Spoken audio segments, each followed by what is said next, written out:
दिन जल्दी जल्दी ढलता है कविता हरिवंश राय बच्चन जी ने लिखी है। इसमें कवि कहते हैं कि हमारा जीवन क्षणिक है, कुछ समय का है। जीवन रूपी यात्रा में निकला हुआ राहगीर यही सोचकर जल्दी जल्दी आगे बढ़ता है कि पथ में रात ना हो जाए, यानी जीवन समाप्त ना हो जाए।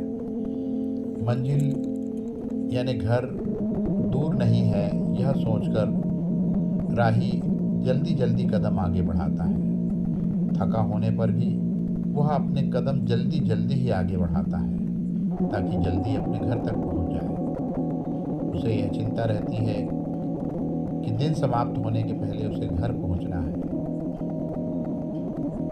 यानी वह जल्दी घर पहुंचना चाहता है। इसी प्रकार से शाम के समय पक्षी भी यह सोचते हैं कि उनके बच्चे उनकी आशा कर रहे होंगे, उनकी प्रतीक्षा कर रहे होंगे।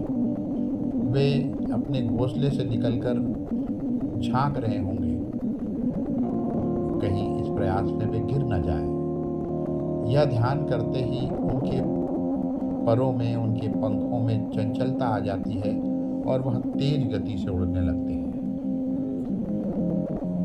कवि कहते हैं कि दिन जल्दी जल्दी ढलता है, जीवन जल्दी जल्दी समाप्त होता है, जीवन क्षणिक है।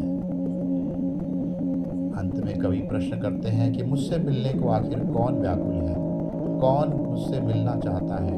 मेरा तो कोई नहीं है, मैं तो अकेला हूँ। मैं किसके लिए, किसके खातिर चंचल बनूं। मेरी प्रतीक्षा करने वाला घर पर कोई नहीं है। यह सोचकर कवि निराश है और यह प्रश्न उनके चलने की गति को कम कर देता है, उनके हृदय में दुख और विषाद पैदा कर देता है।